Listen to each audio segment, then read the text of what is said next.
Okay, this is a great tune that just about every jazz artist in the world has done. Maybe it's overdone, but I love the tune anyway. It's called On Green Dolphin Street.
All right, good evening, ladies and gentlemen. It's good to see all of you again as we continue to slowly return to some normalcy in life. Not all the gigs have come back yet, so we continue to want to reach out to our friends and entertain you as best we can through these different streaming formats, and it's good to have the technology available to do that kind of thing. Previously, we did this, Joe and myself, my brother Joe Loduca on guitar, Mark Loduca, and yes, and we've added, because we gotta have at least some more Italian representation, we've added a third member of the group here, and his name is Steve Tocco. They needed a maid guy Yes, who's 100% Sicilian, so 100% that's Sicilian. that's how it is, right? That's how it is, you know. Yeah. So There's this goes out to all of you, Nothing left to discuss here, you know. Yeah. We'll just leave it at that. Okay, yeah, we'll just leave it at that. But we're gonna play some music for you, and we got a little surprise announcement coming up at the end of our show today. So stay with us, and we hope you'll stay intrigued, not only by the music, but the little surprise that's in store. So if you know, yes, we're gonna make an offer you no can refuse, and I would advise you to all stay with the program here today, because you never know. Well, you know what, Marco? They can refuse. It's just they're going to pay a price for it. They'll pay the price. Yes. We had better see lots of the likes on Facebook. You know what I'm saying? It'd be unfortunate if some, say accident would have befall you. You know what I'm saying? Not that we would have anything to do with that accident, of course. That's right, of course. Just an accident. They just happen out of They nowhere. happen. We got no control over that. Both the lightning can strike. You never know. You never know. You know what I'm saying? So we're gonna do a tune here now. Joe and I played this before, and now that we have a real drummer and not Mr. IC Chip playing with us, which is really a sin in every way possible, but COVID. And I assure you that we've measured, and we are 6 inches, or 6 feet apart, not 6 inches, 6 feet apart. So Dr. Fauci, no telling on us. We're not wearing masks today, but we're all okay. So anyway, here is a tune called Autumn Leaves.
We mentioned earlier that we brought with us a real drummer. Steve, tell us a little bit about yourself, who you've played with, how you got started in the music business. I'm going to interview you a little bit. Interview? Oh my gosh. Yeah, an interview. Let's hear about Steve. I was a late starter, so I guess we'll leave it at that. Oh. I started when I was 18. Really? Yeah, and I had not been exposed to any kind of real. I played trumpet, in junior high, and but I was never in with the school band. Yeah, but at the jazz thing, even a rock and roll, anything, I really wasn't a serious listener even. So, what made you get started at the age of 18? What drove you to start? So at 18, I'm going to start playing drums. Yeah, it was weird. I encountered a dear old friend who I'd known. He'd been in and out of my life throughout my life. A friend. His name is Mike Reneker, in case anyone cares. Mike Reneker, he's a great musician. He lives in L.A., moved there many years ago. But he just stumbled into my house one day. We had been friends, and he moved away in 10th grade. And then in my last month of high school, he just stumbled in. He literally came into my house, knocked on the door and said, "Hey, I haven't seen you in a couple of years." So he invited me to come to a jam session where he was doing the following weekend. And I went, and he and another dear friend of mine, Tom Soloka, was playing drums. And Soloka. Yeah. Okay. Well, it sounds Italian, but no. Oh, he's not? No. Oh, well, okay. No. My bad. But yeah, they were playing a bunch of rock music, and I just saw those drums and went, wow. And literally, it took just a little while for me to I started noodling around on them, and then like a couple of weeks later, I bought a drum set. So taught myself, and really, yeah. And then I have to tell you, folks, that as you know, most of you know, my wife is a music educator, and this is really impressive to me because I've known Steve for many years. I had the pleasure of playing with him many times. I did not know that he started that late, and usually that doesn't work. And yet, Steve won't say this, I will. He's just a phenomenal player. But usually, an adult starting and becoming a professional, that's rare. Even 18-year-olds. Oh, it was tough. Believe me, I come from a family of 6, and it was very difficult to practice. How long was it before you played your first gig? Oh, it was about a year.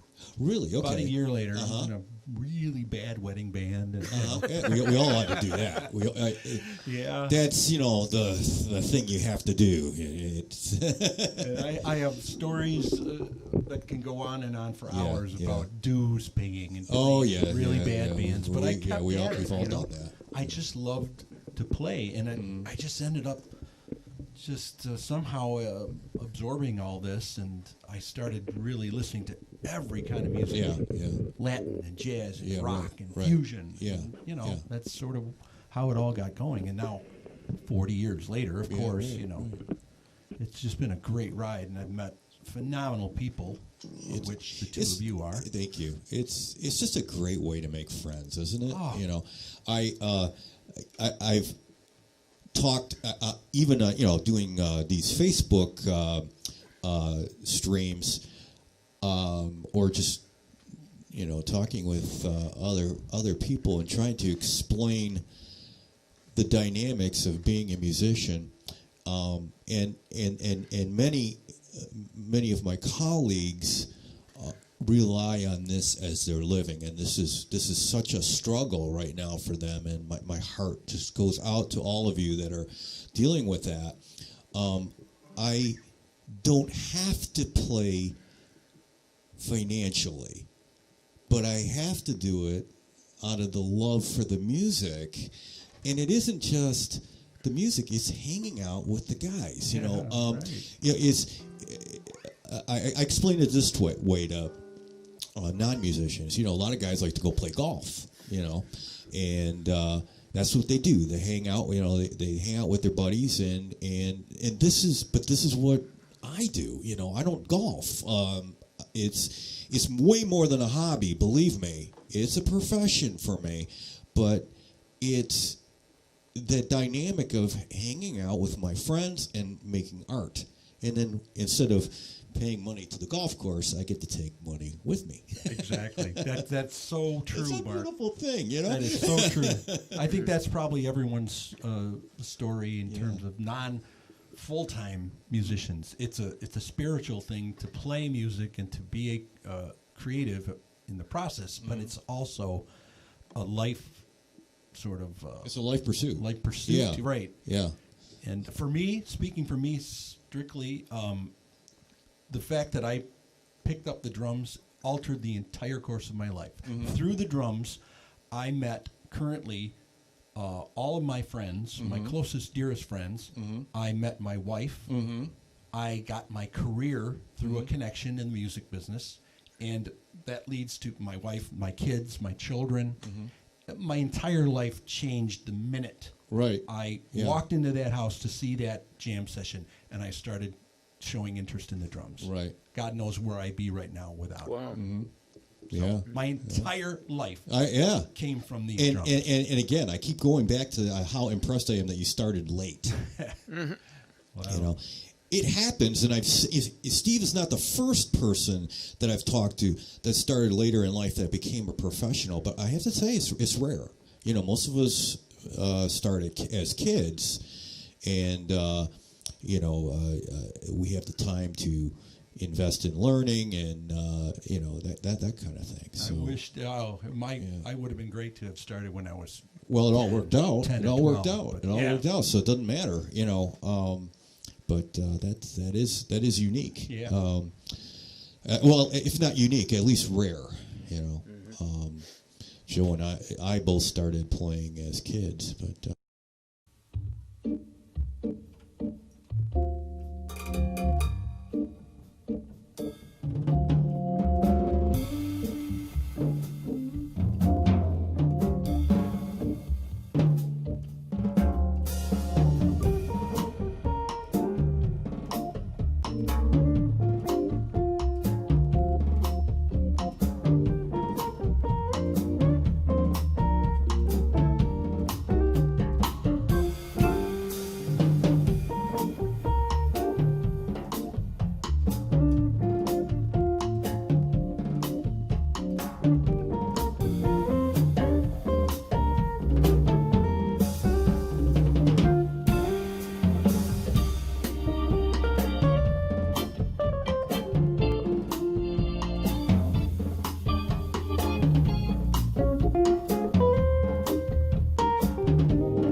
Joe, I know your story because I grew up with you, but the people out there, I don't know it. Yeah, you don't know it, and the people out there think that you're the one who wrote the music for Xena the Warrior Princess and all that. We were joking around about that the last time.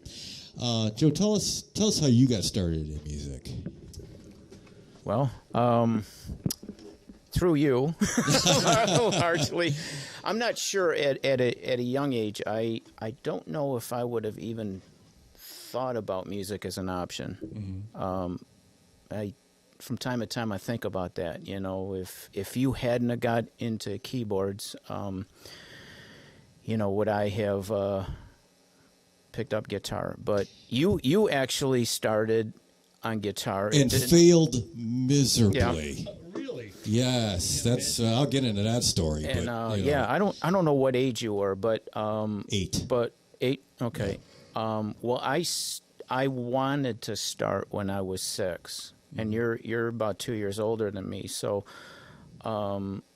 you would have been 8, but probably transitioning to organ at the time. Yeah. And I started doing that when I was 10. Yep. So, but I remember at age 6. I was bugging Dad, take me down for guitar lessons. And I remember one time I went to the Trading Post, I think it was called. Oh, my gosh, the Trading Post Yeah. on Gratiot Avenue. Yeah. That's where the drive-in was. I think this one was on 16 Mile. In fact, don't quote me, but I think it's a Hooters now. But anyway, I walked in there. It's like the probably 1970s or something like that, and this guy, potential guitar teacher, was like, "Here, son, put on this guitar and see if you can reach that bottom E string." Mm-hmm. And I tried and I couldn't. Mm-hmm. And he's like, "Come back when you can." Mm-hmm. Yeah. So I was fiddling around for a lot of years just on my own, and then I don't know when I started my first lesson. In I don't know what it is about guitar. It's really difficult to find good teachers because there's so many guitar players. Yeah. And they say those that can't do teach. Yep. And yep. Joe, I'm trying to remember your first teacher. Actually, that's Jerry Castle, and that was he was a great one, though. Yeah, he was. He was your first teacher. He was. Well, he wasn't my first, but I thought you were studying at Grinnell's first with some guy. No, Bud or something? Yeah, Bud. Bud, and he was pretty good. I actually picked up a lot of good things from Bud and Grinnell's. Did you start with started with Jerry? No, I started with Bud. Okay, that was. I do have it. I actually took some Jerry lessons. Castle, by the way, and he's a friend of ours on Facebook. He might be watching this. Yep. Yeah, Jerry's awesome. Because I remember, and I don't want to interrupt your flow here, but I remember you really improving as a musician when you started studying with Jerry. Yeah. In fact, there's a lot of things that I really attribute to him that I'm pretty comfortable putting down a pick and playing, with the fingers on the right hand, and I play a nylon string acoustic guitar, and when I play that, I hate the sound of that guitar being picked. It's just, to me, it's nails on a chalkboard. Yeah, I get it. And it has to be played right. fingered. And so I pick that up, and I'll put the pick down, and Jerry's an amazing, like he did a lot of finger picking work. I remember him as a really multifaceted musician. He did a lot of work in country music and jazz and just everything, rock. He showed me stuff. I mean, he was getting me into, believe it or not, ragtime music. I recall that. Yeah, he taught me that. I studied with him for a lot of years. And then I met a guy through the band I was playing at the time, which is a group called Oasis. Yeah, I remember that and Keith group. Kaminsky was in it. Yeah. Dennis Rivard was the keyboard player, and Dennis introduced me to Bob Troy. Mm-hmm. So I started with Bob, and Bob was an interesting guy. And I also, if I can interject, remember that was a big turning point as well. You started really advancing again. You took another leap forward. You took a leap with Jerry, and then you took another leap with Bob Troy. I remember that in your playing. Bob was an amazing player.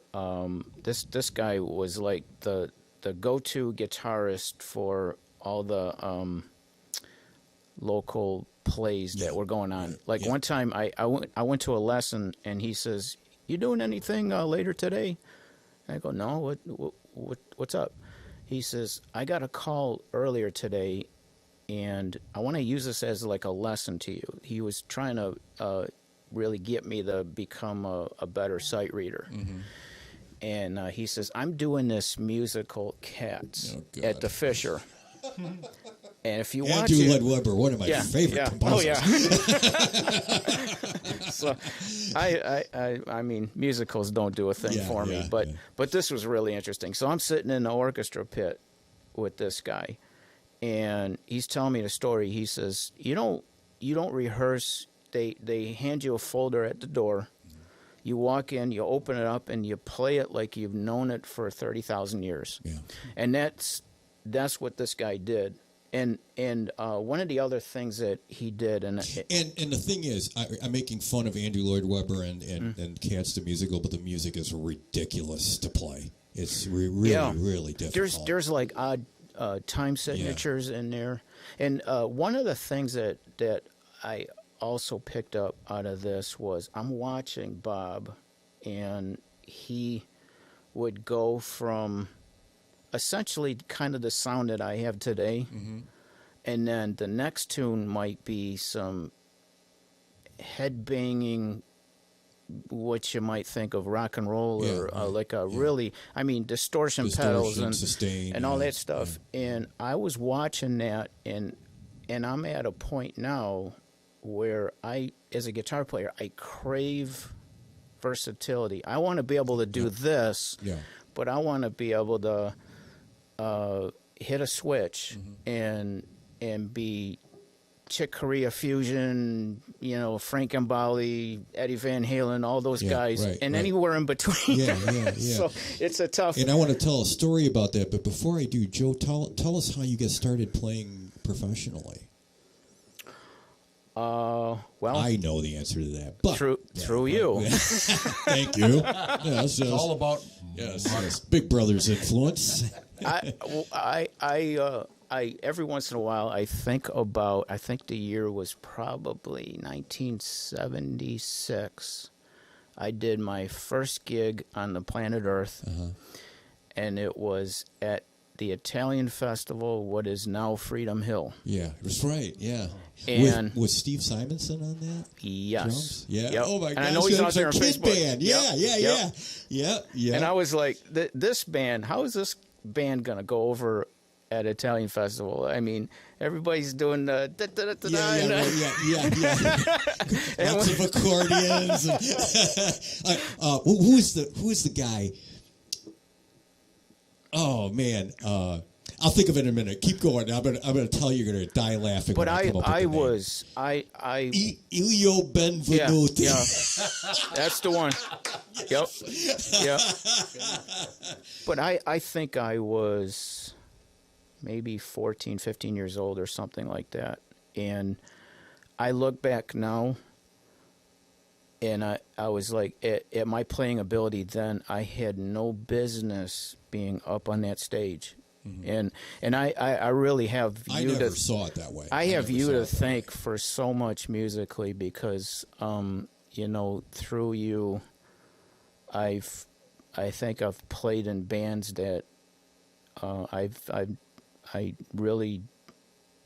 wasn't even adequate to hold their music stand, let alone play guitar with them.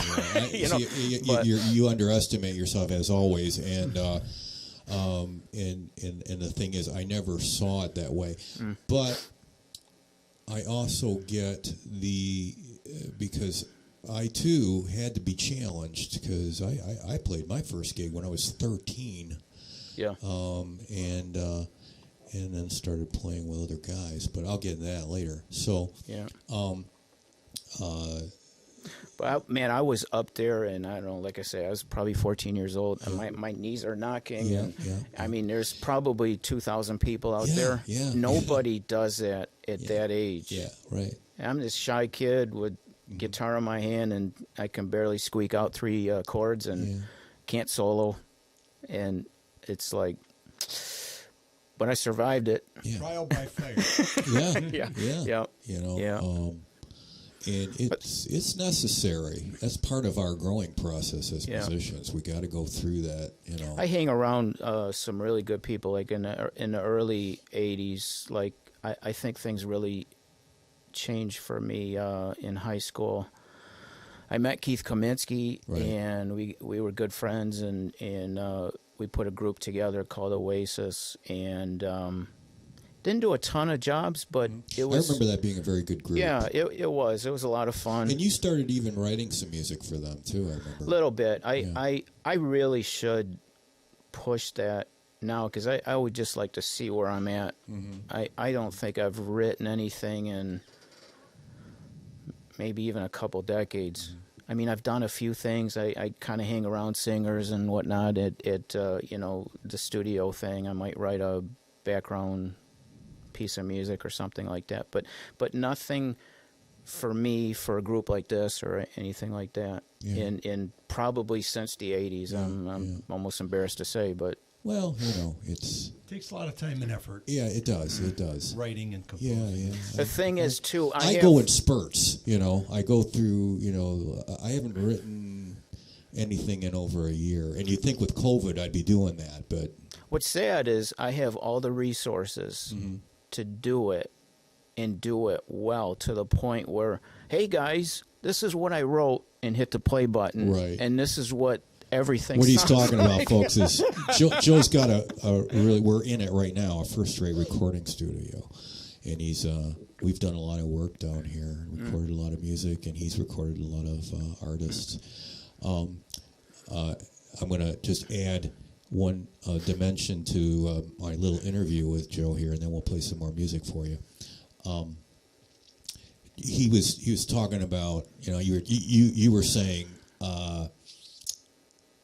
that Bob Troy got you playing in these different, using different sounds on your guitar. And what this is a classic example. Those of you acquainted with my album, Conflictionology, Joe is playing a lot of guitar on it. Joe and Paul Carey, and Joe is using. One, you're playing nylon, right? Yeah, actually, that's the title cut, Conflictionology. You're playing a nylon string on that, right? I have 4 guitars, and I used 3 of them on your album. and on my album. Yeah. But the one that I think about most is folks, the way that album was done is I used kind of the Miles Davis approach, which was the musicians had almost no advanced knowledge of the song. I handed the charts to them, and Miles was famous for this on A Kind of Blue. This is your part, this is your part. I did the same thing. And we were getting this stuff done in 1 or 2 takes, but it was live in the sense that we didn't use overdubs except for I think 2 songs, and one of them was Conflictionology, where you're playing bass and guitar, and the other one was I wanted to do one tune and just overproduce it. Just because I could, and I wanted to.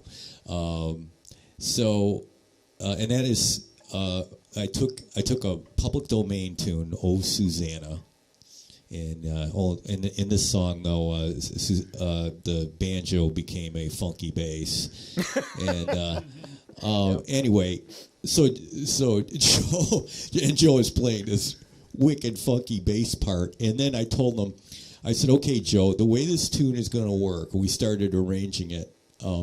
I said, think of Tower of Power with the Chick Corea electric band rhythm section. And I said, so I need Frank Gambale. I need a Frank Gambale guitar solo on this. This is what I hear, okay? This is how I hear the tune. So I just told Joe this. And folks, listen to that tune. I think I got Frank Gambale on the album. It's so cool what he did. It's ridiculous.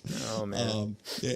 And all I had to do was say, "This is how I picture it. This is what I want," and he did it. And so that's a tribute to you and a tribute to the guys you studied with. So yeah. So let's play some more music here. And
Mark, you've been asking everyone what got them started, so I want to know from you, how did you get started in this whole Gosh, how do I make a long story very short? I mentioned that I failed miserably at guitar.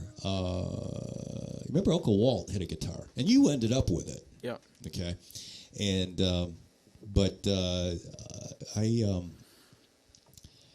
I remember Uncle Walt playing downstairs. He was, working at music, and I wanted to play guitar.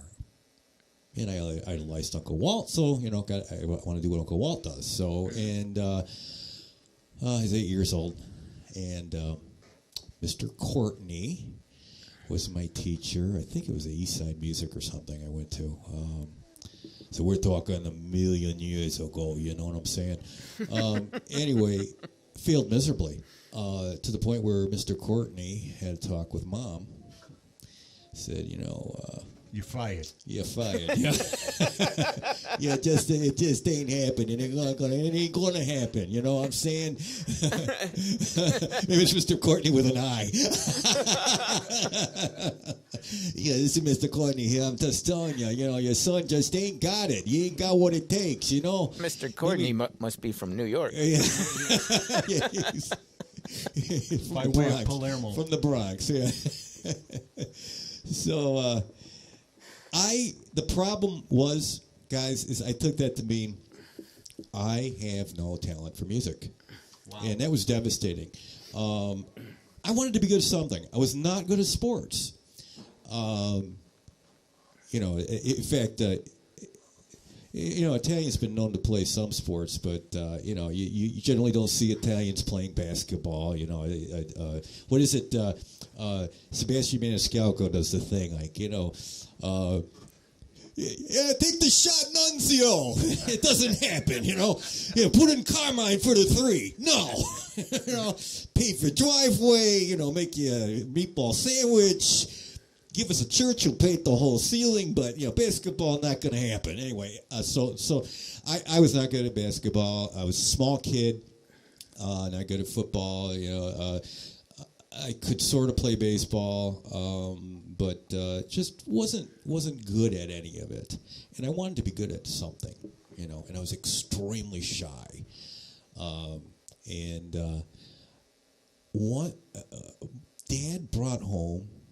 My dad brought home this stupid, ridiculous, some of you who are old enough will remember this thing.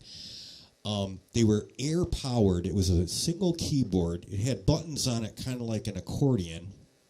And it was middle of July, and I'm learning Silent Night by numbers, 8, 9, 8, 6. Oh, no. Yeah. So but the thing is I would not leave that stupid, ridiculous instrument, if you can call it that. It was really a toy, alone. It was sitting in the kitchen in Roseville. I still remember it. And I played it and played it and played it, and I wouldn't stop. And aren't we fortunate for that?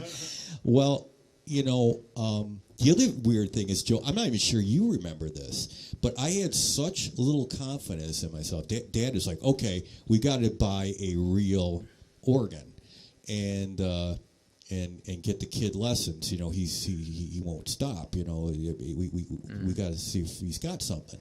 And I still had Mr. Courtney, who was really nice, by the way. He wasn't mean about it. He just said, maybe your son is too young.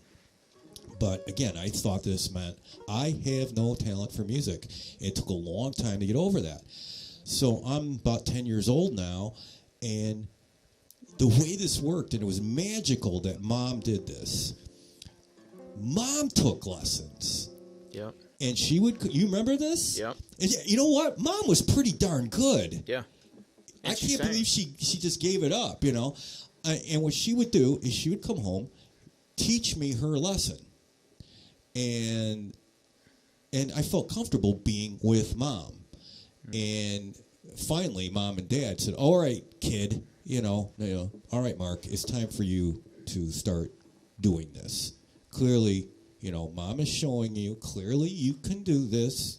Clearly you have some talent, I was still afraid. And the fortunate thing was, the right teacher at the right time is so important. My God. Yeah. Oh, yeah. And Mom just, the luck of the draw, she calls Grinnell's. Those of you remember Grinnell's. And I wind up with a fella by the name of Mr. Schultes, who I remember my first lesson with him. He said, and you better play every note right because I'm an extremely mean guy or something like that. He said something like that, and I'm freaking out. Oh, no. I'm just kidding, kid. I'm really a nice guy. Now, the thing is, and my wife totally gets this. She explained it to me after, years and telling the story.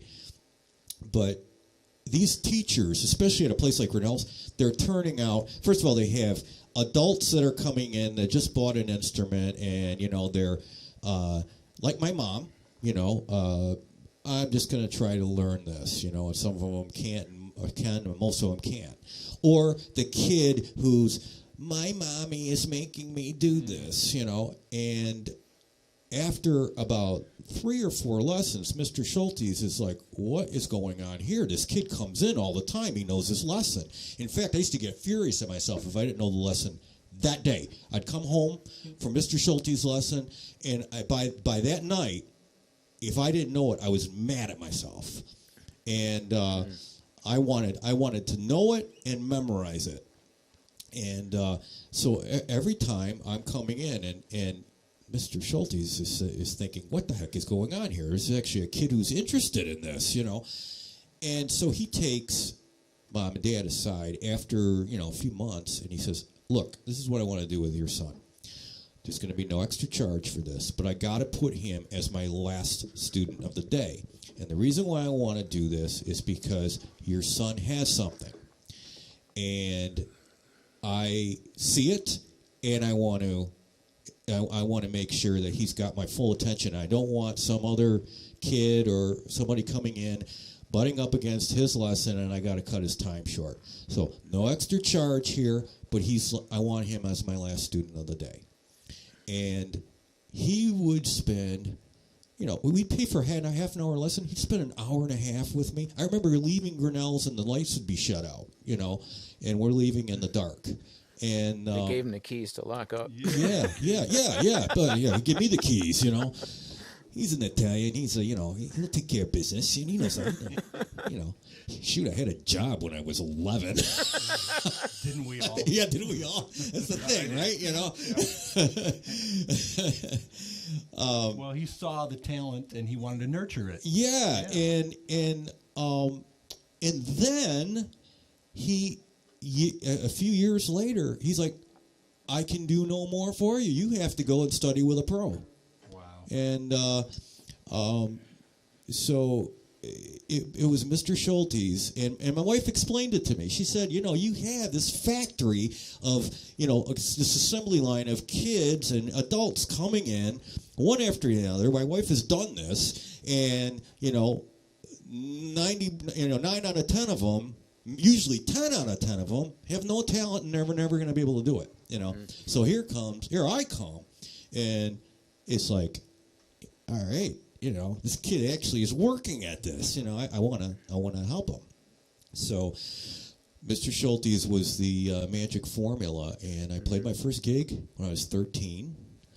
And I started getting, I'm sure I played with a lot of, really bad wedding bands. I remember a few in particular. I will not name them because perhaps there's somebody out there that's watching, and I was in that band, In fact, I was the leader of that. Yeah. You know who you are. But, at the time, I didn't know. I just wanted to play gigs. And the other cool thing was, it was so ridiculous. So I'm 13, 14, 15 years old, and I'm knocking down money like some adults were at that time. Wow. I was floating in money. Because I was, I'm getting I'm getting paid what these adult guys are getting, And the magic of, I did it backwards. Most people start on the piano and then they go to the Hammond.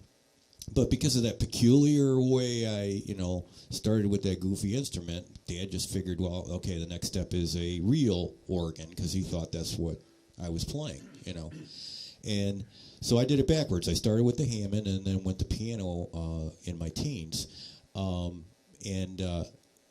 Being able to play the Hammond and being able to do the bass lines got me the doors open everywhere. I mean, I got to play with people right away, and the fact that I learned how to improvise very early helped me an awful lot, too, to get work.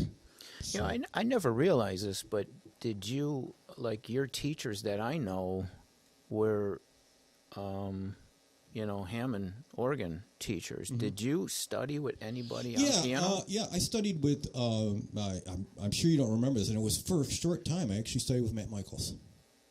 I was about 17. I don't think a lot of people get this, but, sometimes from time to time I bring this up. To me, even though that and a piano has a keyboard, they might as well be a trumpet compared to a bass guitar. It's almost that bad. It's almost that bad. Yeah. My wife taught Mark Jr. how to play the piano, and then we got him some classical training, and then I trained him as a jazz musician. And he does a lot more top 40 and stuff than I do, but he's a fine musician, and I wanted to teach him the organ to be well-rounded. And I remember the first time we sat down together, I said, okay, son, the first thing that you've got to know is that a piano has keys and an organ has keys, and that's the beginning of it and the end of it. All right? Everything that you think you know on piano is not going to necessarily work. In fact, in most cases, won't work on the Hammond and vice versa. It was important. The other key person, and Joe, you know this very well, in my life was Ernesto. Ernesto Villacerda, my father-in-law. Some of you out there might remember him. He passed away about 10 years ago. And I have his piano in my living room, his grand piano, and he wanted me to have it. Anyway, he was the greatest teacher I ever had out of everybody. Mr. Schultes was extremely important, but the thing about Ernesto, I thought he was superior to Matt Michaels. And I didn't, maybe it was because I didn't work with him that long, but Ernesto used to give me, I would come to him with things and say, I don't like the chord changes on this part of this song. How should I do it? What would you do? And he'd give me 4 or 5 different examples and have me pick one. What do you like? Here's how you can, and he'd give me the theory behind each thing that he would do. And so I just learned so much from that man. And Joe, Steve, you started later, but the importance of having 2 parents that are so invested in you doing this. Oh yeah. And our mom and dad were that. Oh yeah.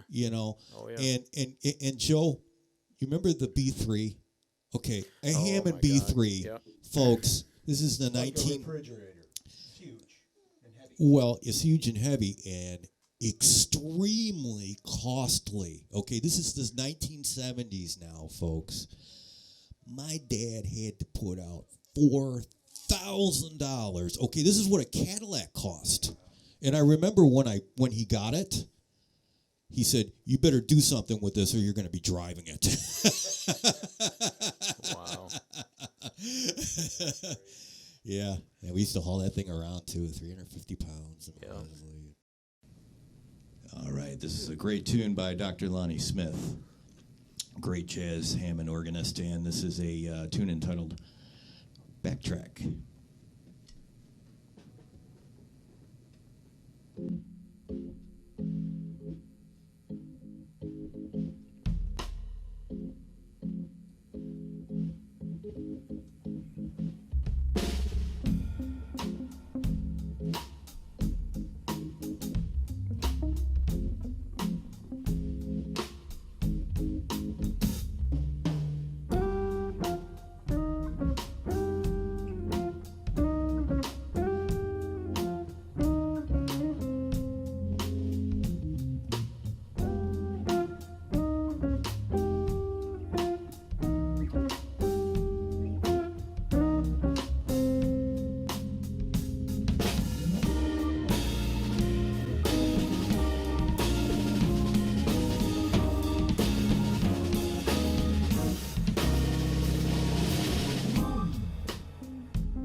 All right, ladies and gentlemen, at this time, we need to make a special announcement. This is a special surprise. Now, wait a minute.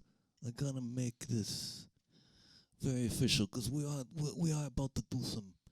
We're about to do some business here. You know what I'm saying? So wait a minute. Rispetto. That's right. Rispetto. Yes, respect. Huh? Yeah. So here's the deal. This thing you see here, us three guys.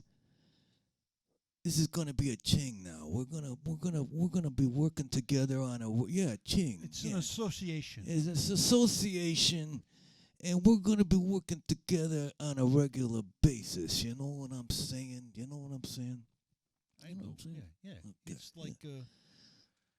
It's like a partnership. Partnership. Yeah. Partnership. You know what I'm saying? Yeah. So we're gonna work together. And we're going to be available for some gigs. Now, if you folks knows of some, say, establishment that, you might walk in and you might want to say, you know what this place needs? It needs some... It needs class. It needs some class. It needs some entertainment. You know what I'm saying? Entertainment is what we're talking about here.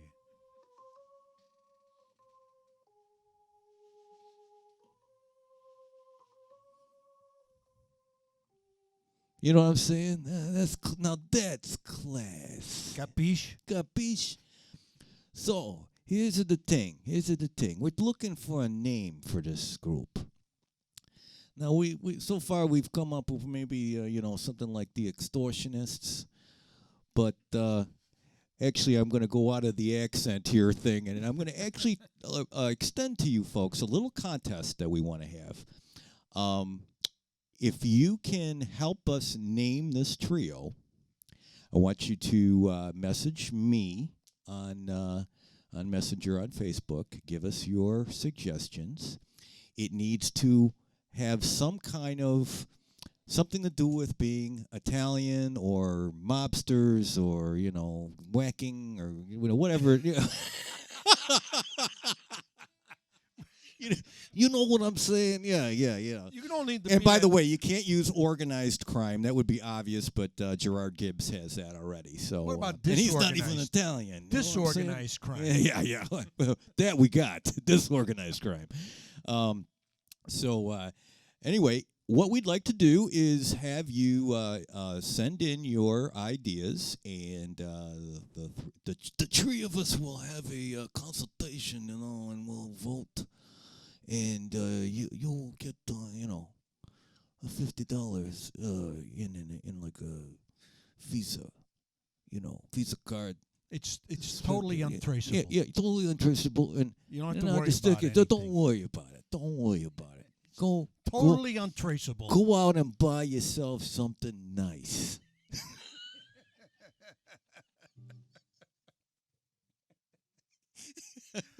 No, in all seriousness, folks, we really want to have this contest. So we hope that you'll help us. And we are looking to do this. If I could be serious for just a second, I'll even take off the hat so I can be serious.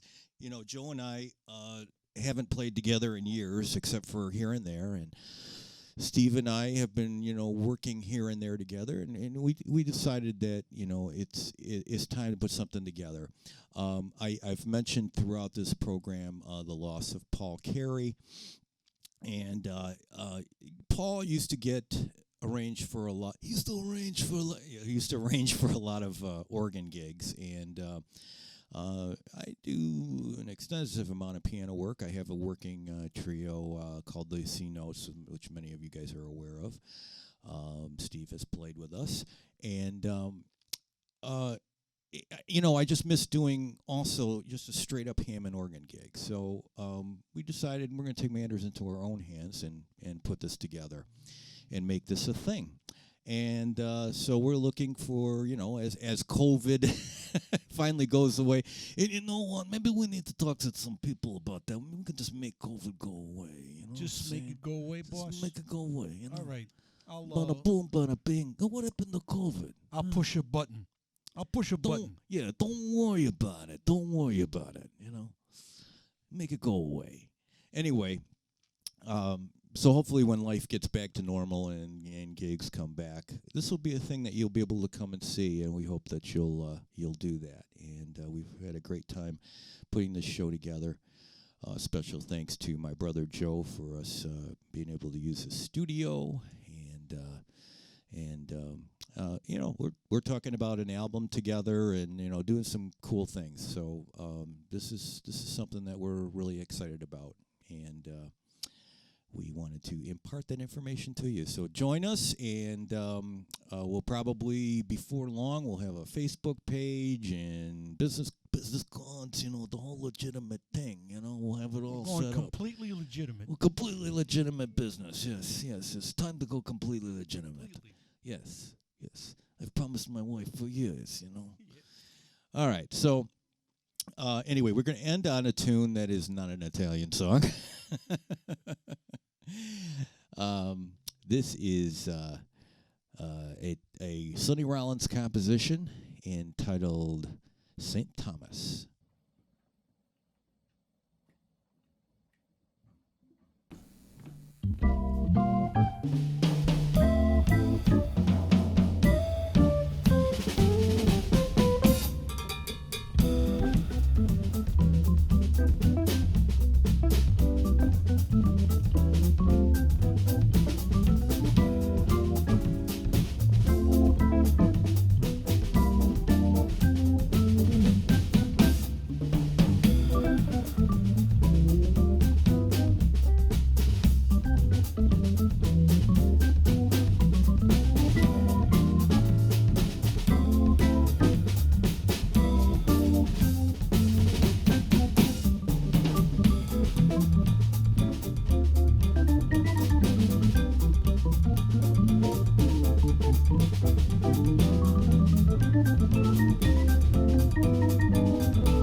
much. Hope to see you soon.